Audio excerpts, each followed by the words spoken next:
बिस्मिल्लाहिर्रहमानिर्रहीम। जनाब डॉक्टर ज़फ़र ज़ियादी साहब हमारे डिस्ट्रिक्ट मंडी बहाउद्दीन की माया नाज शख्सियत, माशाल्लाह चेयरमैन है होम्योपैथिक कॉलेज है किंग रोड पे। डॉक्टर साहब ने जनाब ज़िम्मे लगाया था कि आप हमें उंडा लेकर दें। उंडा तो लेकर दिया डॉक्टर साहब को, और बड़ा वधिया उंडा लेकर दिया।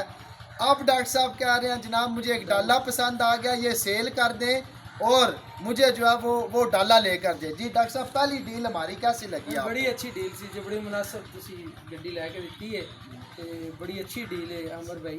सारे बंदे ਤੁਹਾਡੇ ਤੇ ਟਰਸਟ ਇਸ ਵਾਸਤੇ ਕਰਦੇ ਨੇ। ਘਰ ਵੀ ਹੁਣ ਤੁਸੀਂ ਘਰ ਆਏ ਹੋ ਨਾ ਤੇ ਅਸੀਂ ਸ਼ੋਰੂਮ ਤੋਂ ਗਏ ਉੱਥੇ ਤੁਸੀਂ ਨਹੀਂ ਮਿਲੇ ਤੇ ਅਸੀਂ ਘਰ ਆ ਗਏ। ਮੈਂ ਘਰ ਉੱਥੇ ਚਲੀਏ ਤੇ ਅਮਰ ਨਾਲ ਜਿਹੜੀ ਇਹਨਾਂ ਗੱਲ ਕਰੀਏ। ਡਾਲਾ ਮੈਂ ਵੇਖਿਆ ਬੜਾ ਪਸੰਦ क्या लोगों को 15 ਮਾਡਲ ਹੈ ਚੈਂਪ ਡਾਲਾ ਦੇ ਉਹ ਮੈਨੂੰ ਤੁਸੀਂ ਲੈ ਕੇ ਦੇਣਾ ਜਿਹੜਾ ਤੁਹਾਡੇ। पहले ये बताएं आप लोगों को रिकमेंड करेंगे मेरे पास? ਲੋਕਾਂ ਨੂੰ ਰਿਕਮੈਂਡ ਇਹੀ ਕਰਾਂਗਾ ਕਿ ਅਮਰ ਸੁਹੇਲ ਜਿਹੜਾ ਵੇ ਉਹ ਸਿੱਧੀ ਡੀਲ ਕਰਦਾ ਹੈ, ਸਾਫ ਸੁਥਰੀ ਡੀਲ ਕਰਦਾ ਹੈ, ਕੋਈ ਵਿੱਚੋਂ ਛੁਰਾ ਨਹੀਂ ਮਾਰਦੇ ਜਿਵੇਂ ਸ਼ੋਰੂਮ ਵਾਲੇ ਛੁਰਾ ਮਾਰਦੇ। साहब ये आपकी ਤੇ मोहब्बत ਅਸੀਂ है ਇਸ ਵਾਸਤੇ ਇਹਨਾਂ ਦੇ ਘਰ ਵੀ ਆ ਗਏ ਆ जी जी, ਕਿ बहुत ਸਾਨੂੰ शुक्रिया ਚੈਂਪ ਡਾਲਾ ਜਿਹੜਾ ਨਾ ਲੈ ਦੇਵੇ 15 ਮਾਡਲ ਜਿਹੜਾ ਕਾਲੇ ਰੰਗ ਦਾ जी ਤੇ ਵਿੱਚ ਸਾਡੀ इंशाल्लाह। ਗੱਡੀ ਪਵਾ ਦਿਓ। चले आपको डाला लेकर देते हैं डॉक्टर साहब। गाड़ी का रिव्यू मैं आपको दूसरी वीडियो में देता हूँ। ये एक ओवरव्यू दें जी गाड़ी का, ऐसे सारी दिखा दें बस। मैं दूसरी वीडियो में देता हूँ आपको, बस ठीक है।